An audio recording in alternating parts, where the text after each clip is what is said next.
Hello दोस्तों, Rama mathematics classes में आपका स्वागत है। आज देखेंगे इस वीडियो में शीट नंबर 13 शीट नंबर 13 से जितने भी प्रश्न एवं महत्वपूर्ण तथ्य बनते हैं हम ये सभी इस वीडियो में कराएंगे। बस आप इसे ध्यानपूर्वक देखिएगा और समझिएगा, और जो भी आपको महत्वपूर्ण पॉइंट लगे आप अपने कॉपी पर नोट कर लीजिएगा, ताकि अगर यहाँ से प्रश्न बने तो एग्जाम हॉल में छूटने की संभावना बहुत ही कम बने। आइए बिना समय लेते हुए आगे बढ़ते हैं। देखिएगा क्या, तो ये जो हम करा रहे हैं इस वीडियो में शीट नंबर 13 जो है, यह जो है एडुटेरिया बुक से 7500 प्लस MCQ हम करवा रहे हैं। आज हम शीट नंबर 13 तक पहुंच गए हैं। बस आप इसे ध्यान से देखिएगा। अगर सेट नंबर 12 आप नहीं देखे हैं तो आप उसे जाकर देख लीजिएगा। प्लेलिस्ट में हम डाल दिए हैं, बहुत ही डिटेल बारीकी से पढ़ाई हैं। आइए आते हैं अब अपने क्वेश्चन पर, जिसमें से देखिएगा क्वेश्चन नंबर कितना है, तो 1 है। देखिएगा, आप इसे ध्यान से देखिएगा और सुनते रहिएगा। किस प्रकार का तत्व ऊष्मा का विद्युत का कुचालक होता है? किस प्रकार का तत्व ऊष्मा एवं विद्युत का कुचालक होता है? तो याद रखिएगा, गैसीय धातु। क्या है? तो गैसीय धातु है। देखिएगा क्वेश्चन नंबर दूसरा जो है, किसी द्रव को बदलने के लिए किसी गैस को द्रव में बदलने के लिए कौन सी स्थिति सबसे अनुकूल है? किसी गैस को द्रव में बदलने के लिए कौन सी स्थिति सबसे अनुकूल है? तो याद रखिएगा, उच्च दबाव एवं कम तापमान। उच्च दबाव एवं कम तापमान होगा। क्वेश्चन नंबर तीसरा देखिएगा, प्रतिचुंबकीय पदार्थ की चुंबकीय प्रकृति कैसी होती है? प्रतिचुंबकीय पदार्थ की चुंबकीय प्रकृति कैसी होती है? तो याद रखिएगा, ऋणात्मक होती है। कैसी? तो ऋणात्मक होती है। देखिएगा क्वेश्चन नंबर चौथा, जैव सुरक्षा पर कार्टेजेना प्रोटोकॉल का मुख्य उद्देश्य क्या है? जैव सुरक्षा पर कार्टेजेना प्रोटोकॉल का मुख्य उद्देश्य क्या है? तो याद रखिएगा, ऑप्शन नंबर डी है। देखिए क्या, तो जीवित संशोधित जीवों के सुरक्षा, संचालन और उपयोग के लिए नियमित और प्रक्रिया स्थापित करना है। देखिएगा क्वेश्चन नंबर 5वां, निम्नलिखित में से कौन सा परिन्यास पद्धति न्यास हार्स मान चालकता के कर्म में किया जाता है? तो याद रखिएगा, चांदी, तांबा, एल्युमिनियम, इस्पात। चांदी, तांबा, एल्युमिनियम और इस्पात किया जाता है। क्वेश्चन नंबर 6 देखिएगा, पॉलीथीन गलाइकोल का उपयोग किस प्रकार के अपमार्जकों के निर्माण में होता है? किस प्रकार के अपमार्जकों के निर्माण में होता है? तो याद रखिएगा, क्वेश्चन नंबर कितना, ऑप्शन नंबर कितना होगा? तो सी। क्या? तो अनआयनिक अपमार्जक। देखिएगा क्वेश्चन नंबर 7वां है, अणुओं की गतिज ऊर्जा का बढ़ता हुआ कर्म कौन है? अणुओं की गतिज ऊर्जा का बढ़ता हुआ कर्म कौन है? तो देखिएगा क्वेश्चन नंबर 7 का जो होगा, ठोस द्रव गैस है। आप इसे ध्यान से याद रखिएगा। पहले गैस से द्रव से क्या होता है? ठोस होता है। देखिएगा क्वेश्चन नंबर 8 जो है, नर में शुक्राणु जनन का नियमन किसके द्वारा किया जाता है? नर में शुक्राणु जनन का नियमन किसके द्वारा किया जाता है? तो याद रखिएगा, एंड्रोजन के द्वारा। किसके द्वारा? तो एंड्रोजन के द्वारा। आगे देखिएगा क्वेश्चन नंबर 9, एनफ्लुएंजा क्या है? एनफ्लुएंजा का विषाणु है। तो याद रखिएगा, ऑर्थोमैक्सिको विषाणु है। आगे देखिएगा क्वेश्चन नंबर कितना, तो देखते हैं 10। कितना? क्वेश्चन नंबर 10 देखिएगा, वह औषधि जिसका प्रयोग अवसाद के नियंत्रण के साथ साथ अति तनाव के नियंत्रण में होता है वे क्या कहलाते हैं? तो याद रखिएगा, इक्विनील कहलाता है, इक्विनील कहलाता है।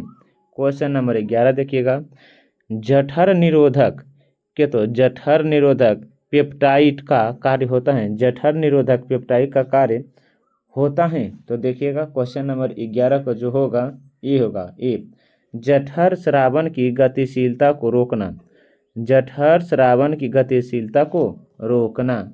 देखिएगा क्वेश्चन नंबर कितना तो 12, क्वेश्चन नंबर 12 देखिएगा, निम्न में से किस ऊतक में पूर्णरुध वन की अत्यधिक क्षमता पाई जाती है, अत्यधिक क्षमता पाई जाती है। तो याद रखिएगा उपकला ऊतक में, किसमें तो उपकला ऊतक में। क्वेश्चन नंबर 13 देखिएगा, प्रकाश संश्लेषण की क्रिया का अंतिम उत्पाद क्या है, प्रकाश संश्लेषण की क्रिया का अंतिम उत्पाद क्या है। तो देखिएगा प्रकाश संश्लेषण की जो अंतिम क्रिया का उत्पाद है क्या तो ऑक्सीजन है, क्या तो ऑक्सीजन है। क्वेश्चन नंबर 14 देखिएगा, क्वेश्चन नंबर 14, लैंगिक जनन का उत्पाद सामान्यतः उत्पन्न करता है, लैंगिक जनन का उत्पाद सामान्यतः उत्पन्न करता है। तो यह जो करता है नई अनुवांशिक युग्म जिसमें विभिन्नताएं आती हैं, जिसमें विभिन्नताएं आती हैं। क्वेश्चन नंबर कितना तो 15 देखिएगा, ग्राहनी की उपकला द्वारा स्रावित कोलेसिस्टोनिक नामक जठर तृतीय हार्मोन क्रमशः किन अंगों को उनके स्रावों का विसर्जन करने के लिए सक्रिय होता है, तो याद रखिएगा अंगनाशय और पित्ताशय। क्वेश्चन नंबर देखिएगा 15, क्वेश्चन नंबर क्या 16 है। क्वेश्चन नंबर 16 देखिएगा, मेगास्थनीज के अनुसार मौर्यकालीन समाज में स्त्रियों की दशा के संबंध में कौन सा कथन सत्य बताए हैं, कौन सा कथन सत्य बताएं। तो देखिएगा सत्ताधारी वर्ग में विवाह का बढ़ता प्रचलन ये सही है, सम्राट के अंगरक्षक के रूप में उनकी नियुक्ति होती थी ये भी सही है, विधवा विवाह की अनुमति नहीं थी ये भी सही है, तलाक की अनुमति नहीं थी ये गलत है, तलाक की अनुमति था। तो ऑप्शन नंबर देखिएगा 1 2 3 ऑप्शन नंबर बी होगा, 16 का बी। आगे देखिएगा क्वेश्चन नंबर 14, दक्षिणी भारत में सर्वप्रथम एक विस्तृत साम्राज्य का निर्माण किसने किया, दक्षिणी भारत में सर्वप्रथम एक विस्तृत साम्राज्य का निर्माण किसने किया। तो यहाँ पर ध्यान से याद रखिएगा क्वेश्चन नंबर 17 का जो होगा चोल ने किया था, किसने तो चोल ने किया था। क्वेश्चन नंबर 18 देखिएगा, किस वेद में प्राचीन वैदिक युग की सभ्यता के बारे में सूचना दी गई है। तो याद रखिएगा ऋग्वेद में, किस वेद में प्राचीन वैदिक युग की सभ्यता के बारे में सूचना दी गई है तो ऋग्वेद में। क्वेश्चन नंबर देखिएगा कितना, 1 मिनट, क्वेश्चन नंबर कितना तो 19 देखिएगा, गोल गुंबद के संदर्भ में निम्नलिखित कथनों पर विचार करें, गोल गुंबद के संदर्भ में निम्नलिखित कथनों पर विचार करें। गोल गुंबद कर्नाटक के बीजापुर जिला में है ये गलत है, यह गुंबद आदिल शाह राजवंश के संस्थापक यूसुफ आदिल शाह का मकबरा है ये सही है, यह गुंबद का निर्माण गहरे स्लेटी रंग के बेसाल्ट पत्थर से किया गया है ये गलत है, यह विश्व का दूसरा सबसे बड़ा मकबरा है ये भी क्या तो गलत है, तो केवल 2 होगा, ऑप्शन नंबर ए। देखिएगा क्वेश्चन नंबर 20 क्या है तो अपनी शक्ति को समेकित करने के बाद बलबन ने कौन सी भव्य उपाधि धारण करती थी, बलबन ने कौन सी भव्य उपाधि धारण की थी, तो जिला ए इलाही की उपाधि धारण की थी। क्वेश्चन नंबर कितना तो 21 देखिएगा, निम्नलिखित में से किस पुस्तक को दारा सिक्को ने लिखा है, किस पुस्तक को दारा सिक्को ने लिखा है, तो मजमा उल बहरीन को लिखा है, मजमा उल बहरीन को लिखा है। आगे देखिएगा क्वेश्चन नंबर 22, रानी रुद्रमा देवी का संबंध किस वंश से है, रानी रुद्रमा देवी का संबंध किस वंश से है, तो यहाँ पर याद रखिएगा काकतीय वंश से, किससे? तो काकतीय वंश से। क्वेश्चन नंबर देखिएगा कितना है, तो क्वेश्चन नंबर 13, भारत के किस भाग में आसफ जाही राजवंश के निजामों का शासन था? भारत के किस भाग में आसफ जाही राजवंशों के निजामों का शासन था? तो याद रखिएगा क्वेश्चन नंबर 23 का जो होगा दक्कन प्रांत में। कहाँ? तो दक्कन प्रांत में, option number C. Question number देखिएगा कितना, तो 24, क्या? तो डान्यूब की संधि के परिमाण के संदर्भ में, डान्यूब के संधि के परिमाण के संदर्भ में निम्नलिखित कथनों पर विचार करें। निम्नलिखित कथनों पर विचार करें। तो देखिएगा डान्यूब की संधि प्रथम आंग्ल बर्मा युद्ध की पराजय के बाद हुई थी, ये गलत है। अंग्रेजों को 10 लाख पाउंड अष्टलांगी का मुआवजा देने का वादा किया था, ये सही है। ब्रिटिश व्यापारियों को सुरक्षा की गारंटी देने का भी वादा किया था, ये भी सही है। तो ऑप्शन नंबर 2 और 3, ऑप्शन नंबर सी होगा। देखिएगा क्वेश्चन नंबर 15 क्या है, तो प्रथम भारतीय किसान स्कूल की स्थापना किसने की थी? प्रथम भारतीय किसान स्कूल की स्थापना किसने की? तो याद रखिएगा NG रंगा ने की थी, NG रंगा ने। प्रथम भारतीय किसान स्कूल की स्थापना किसने की? तो NG रंगा ने की थी। आगे देखिएगा क्वेश्चन नंबर 26 है, बेलोर का सिपाही विद्रोह किस वर्ष हुआ? बेलोर का सिपाही विद्रोह किस वर्ष हुआ? तो याद रखिएगा 1806 में, 1806 में। बेलोर का सिपाही विद्रोह कब हुआ? तो 1806 में हुआ था, 1806 में। देखिएगा क्वेश्चन नंबर 27, क्वेश्चन नंबर 27 देखिएगा हंटर कमीशन की रिपोर्ट को किसने पन्ने दर पन्ने निर्लज सरकारी लीपापोती की संज्ञा दी? हंटर कमीशन की रिपोर्ट को किसने पन्ने दर पन्ने निर्लज सरकारी लीपापोती की संज्ञा दी? तो क्वेश्चन नंबर कितना 27 का होगा option number A, Mahatma Gandhi ने कहा था, महात्मा गांधी ने कहा था। देखिएगा क्वेश्चन नंबर 28 जो है, शेर शाह ने अपने संपूर्ण साम्राज्य को कितने सरकारों में विभक्त किया था? शेर शाह ने अपने संपूर्ण साम्राज्य को कितने भागों में विभक्त किया था? तो याद रखिएगा क्वेश्चन नंबर 28 का जो होगा सी 46 भागों में, 46 भागों में। आगे जो है क्वेश्चन नंबर 29 देखिएगा निम्न में से कौन बिहार के प्रथम लोकायुक्त थे? निम्न में से कौन बिहार के प्रथम लोकायुक्त थे? तो 29 का देखिएगा वासुदेव सोहानी थे, वासुदेव सोहानी थे। क्वेश्चन नंबर 30 देखिएगा मुंडा जनजाति की मुंडा जनजाति की खुटकट्टी व्यवस्था में, मुंडा जनजाति की खुटकट्टी व्यवस्था को ब्रिटिश सरकार द्वारा कब मान्यता दी गई थी? कब मान्यता दी गई थी? तो याद रखिएगा 1903 में, 1903 में, ऑप्शन नंबर सी होगा। क्वेश्चन नंबर 31 देखिएगा निम्नलिखित उच्चावाच आकृतियों पर ध्यान दीजिए, निम्नलिखित उच्चावाच आकृतियों पर ध्यान दीजिए और उसे क्या? तो पश्चिम से पूर्व की ओर बढ़ते क्रम में सजाई। तो देखिएगा इसका जो होगा क्वेश्चन नंबर कितना, तो 31 का होगा। पहला जो है महादेव पर्वत श्रृंखला है, उसके बाद है मैकाल पर्वत श्रृंखला, उसके बाद है छोटा नागपुर, उसके बाद है खासी की पहाड़ी, खासी की पहाड़ी। तो पहला पर कौन आ जाता है? महादेव, दूसरा पर आ जाता है मैकाल, दूसरा पर, तीसरा पर आता है छोटा नागपुर, चौथा पर आ जाता है खासी। तो देखिएगा 1 2 3 4 कहाँ है? तो ऑप्शन नंबर ए में है, ऑप्शन नंबर ए में है। क्वेश्चन नंबर 26 देखिएगा क्षोभ सीमा के संबंध में निम्नलिखित में से कौन सा कथन सत्य नहीं है? क्षोभ सीमा के संबंध में कौन सा कथन सत्य नहीं है? यह क्षोभ मंडल और ओजोन मंडल को अलग करता है, यह क्षोभ मंडल और ओजोन मंडल को अलग करता है, ये गलत है। यह तापमान लगभग स्थिर रहता है, ये भी सही है। इसकी मोटाई 1 से 1.5 किमी तक पाई जाती है, ये भी सही है। इसकी निचली सीमा पर जेट हवाई चलती है, ये भी सही है। ऑप्शन नंबर 1 गलत है।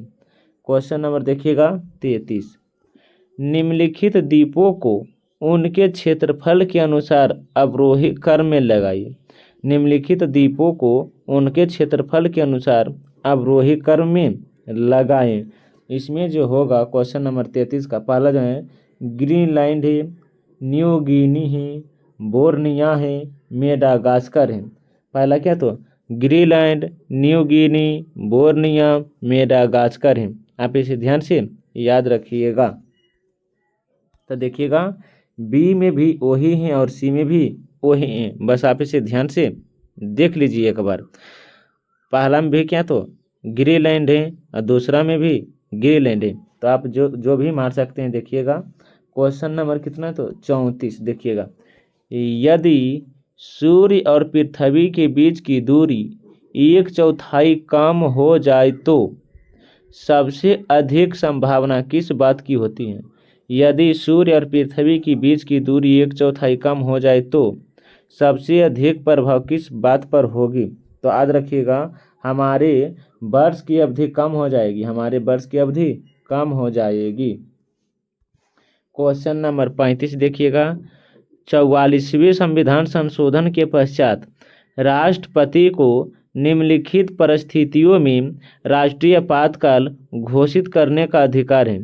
राष्ट्रीय क्या 44वां संविधान संशोधन के पश्चात राष्ट्रपति को निम्नलिखित परिस्थितियों में राष्ट्रीय आपातकाल घोषित करने का अधिकार है। तो 35 का जो होगा किसका तो 35 का जो होगा सी होगा। क्या तो युद्ध बाह्य आक्रमण या सशस्त्र विद्रोह के उत्पन्न की स्थिति में, ऑप्शन नंबर सी। देखिएगा क्वेश्चन नंबर आगे कितना तो 36 देखिएगा, इनमें से किसने कहा भारतीय न्यायपालिका विलासी मुकदमेबाजी से ग्रसित है। किसने कहा भारतीय न्यायपालिका विलासी मुकदमेबाजी से ग्रसित है। तो याद रखिएगा एन.बी. रमना ने की थी, एन.बी. रमना ने कहा था। आगे क्या तो Pakistan and the partition of India पुस्तक के लेखक कौन है। ऑफ इंडिया पुस्तक के लेखक कौन है। भीमराव अंबेडकर हैं, भीमराव अंबेडकर हैं। आप इसे ध्यान से याद रखिएगा। दोबारा बोल देते हैं, Pakistan and the partition of India के लेखक कौन है। तो महात्मा भीमराव अंबेडकर हैं।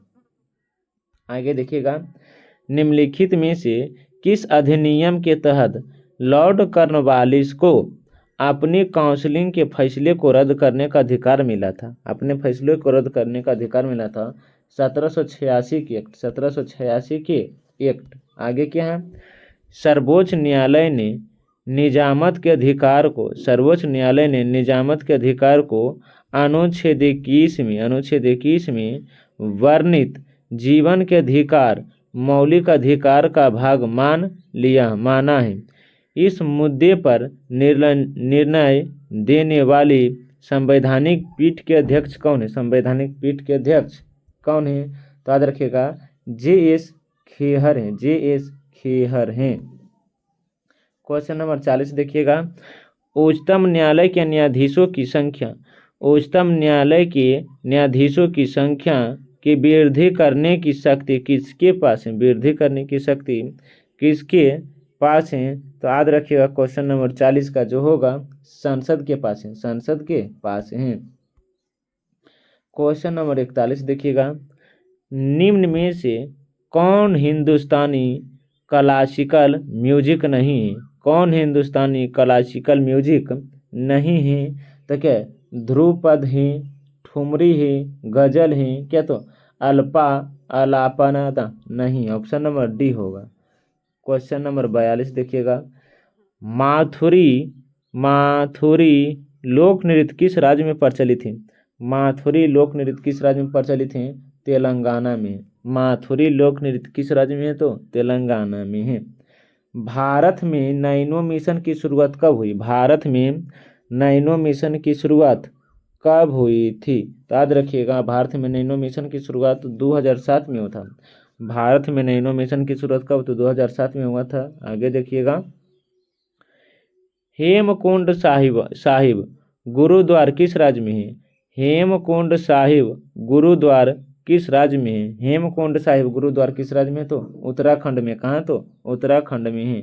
आगे देखिएगा क्वेश्चन नंबर 45। देखिएगा अंतर्राष्ट्रीय प्रकाश दिवस कब मनाया जाता है? अंतर्राष्ट्रीय प्रकाश दिवस कब मनाया जाता है? तो 16 मई को। 16 मई को अंतर्राष्ट्रीय प्रकाश दिवस मनाया जाता है। आगे देखिए क्वेश्चन नंबर 46।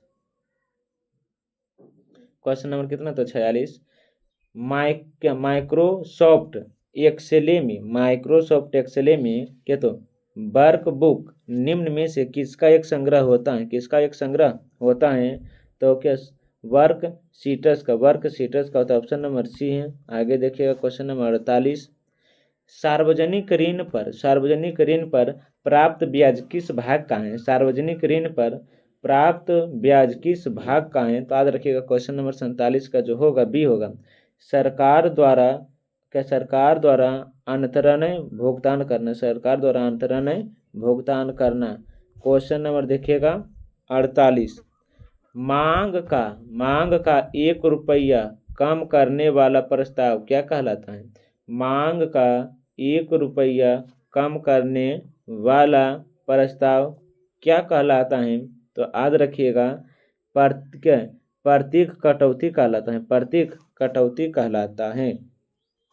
क्वेश्चन नंबर 49 देखिएगा निम्न में से कौन सा चट्टान में यांत्रिक अपक्षय का परिमाण नहीं है? निम्न में से कौन से चट्टान में यांत्रिक अपक्षय का परिमाण नहीं है? तो क्वेश्चन नंबर 49 का जो होगा सी होगा। क्या? तो चट्टानों का महीन कणों में विखंडन होकर नीचे गिरना। चट्टानों के महीन कणों में विखंडित होकर नीचे गिरना। क्वेश्चन नंबर 50 देखिएगा भारत में ईस्ट अपशिष्ट प्रबंधन के लिए कानून कब लागू हुआ? भारत में अपशिष्ट प्रबंधन के लिए कानून कब लागू हुआ? तो याद रखिएगा 2011 में लागू हुआ था। 2011 में लागू हुआ था। देखिएगा कुछ स्मरणीय तत्व जो है एग्जाम व्यू से अति महत्वपूर्ण साबित हो सकता है। यहाँ पर पूछेंगे हाथी गुफा अभिलेख किस शासक हैं? तो कलिंग नरेश खारवेल के हैं। जूनागढ़ किसके हैं? तो राजा रुद्रदमन के हैं। ये लोहल अभिलेख किसके हैं? तो पुलकेशिन द्वितीय के हैं। मंदसौर अभिलेख नरेश यशो बर्मन के हैं। नासिक अभिलेख गौतमी वल्लभ श्री के हैं। भीतरी अभिलेख स्कंद गुप्त के हैं। बस आप इसे ध्यान से याद रखिएगा। हम जो सीट बाय सीट हम कराते जा रहे हैं, अगर आप इसे ध्यान से रोज एक वीडियो भी देखते हैं तो आप किसी भी एग्ज़ाम में अगर यहाँ से प्रश्न बने तो छूटने की संभावना बहुत ही कम बने। और हमें पूर्ण विश्वास है कि अगर आप रोज एक सेट देखते हैं तो यहाँ से प्रश्न जरूर ही आएगा। अगर वीडियो अच्छा लगता है तो लाइक, सब्सक्राइब, कमेंट और साथ साथ अपने दोस्तों को साथ भी शेयर कीजिएगा। तब तक के लिए पढ़ने में मस्त रहिए, ज़बरदस्त रहिए। अब मिलते हैं एक नए वीडियो के साथ। तब तक के लिए धन्यवाद।